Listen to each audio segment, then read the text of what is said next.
Kalau kita istilah morfologi ya, kita bahas secara tradisional ya. Kalau kita buka ya, siapa itu namanya si tin ini, maka akan kelihatan seperti dia, seperti apa ya, dia kayak apa tuh, muter-muter gitu lah, spiral. Nah, kan? Nah itu persis sama, maaf kalau kita, testis manusia dibelah. Sehingga memang zaitun atau tin ya, khususnya adalah buah yang sangat bermanfaat untuk meningkatkan bukan hanya vitalitas, tapi kualitas sperma. Jadi kalau kita melihat sesuatu tuh, pandangilah apa tanda-tanda kebesaran Allah yang Allah ciptakan di situ yang morfologi mirip sama kita. Dr. Taha Ibrahim Khalifah, seorang profesor di bidang tanaman obat dari Universitas Al-Azhar, memberikan pendapatnya, penelitian dipadukan dengan ayat Al-Quran, dan inilah keajaiban yang ditemukan. Rasio buah pendatang ini ternyata bisa loh tumbuh subur di tanah Indonesia.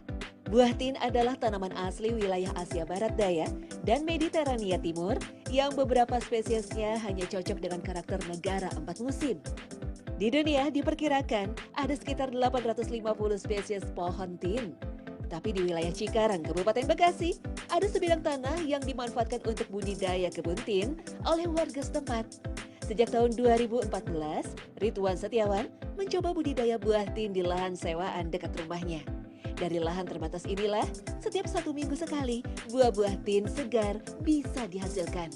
Untuk awal mula menanam memang banyak resiko yang terjadi karena memang kita harus mendatangkan bibit dari luar negeri yang kita tidak tahu apakah adaptif di Indonesia, baik itu bisa berbuah atau tidak. Kemudian adaptasi dengan iklim Indonesia yang cukup lumayan harus bertahap karena cuaca di negara kita berbeda dengan dari negara asalnya.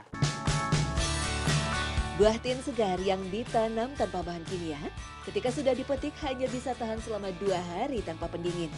Itu sebabnya, selain buah segar, tin juga diolah menjadi dodol dengan bahan-bahan alami untuk memanfaatkan buah tin yang terlalu matang. Tahap pertama untuk membuat dodol tin, pertama larutkan air bersama gula merah di atas wajan dengan api sedang. Setelah semua gula larut, baru masukkan potongan daun pandan dan sedikit garam. Kemudian masukkan santan dari kelapa murni, kemudian buah tin segar yang sudah di blender halus. Sedikit perasan jeruk untuk menambah sensasi rasa segar juga boleh ditambahkan. Selanjutnya, barulah campurkan tepung ketan yang telah dicampur dengan air. Aduk-aduk hingga adonan dodol menjadi kental. Pada biji dan kulit buah tin, ada kandungan zat yang dikenal dengan nama kimia isoquercitrin. Zat inilah yang berperan sebagai anti kanker. Selain itu, buah tin segar dan kering juga kaya akan kandungan polifenol dan serat dalam jumlah tinggi yang baik untuk pencernaan. Tin kering bisa juga diolah dengan coklat, menjadi cemilan yang disukai anak-anak dengan banyak manfaat. Iris tipis-tipis, lalu masukkan dalam cetakan yang sudah berisi coklat. Terlihat enak ya. Lalu tutup dengan coklat cair lagi, sampai tertutup sempurna dan dinginkan dalam freezer atau kulkas. Inilah coklat tin. Daun tin juga punya banyak manfaat, tak kalah dengan buahnya. Pucuk ketiga atau kelima daun tin dikeringkan di bawah panas matahari selama 6 jam. Lalu sangrai dan masukkan ke dalam kemasan teh celup. Nah, siap diminum.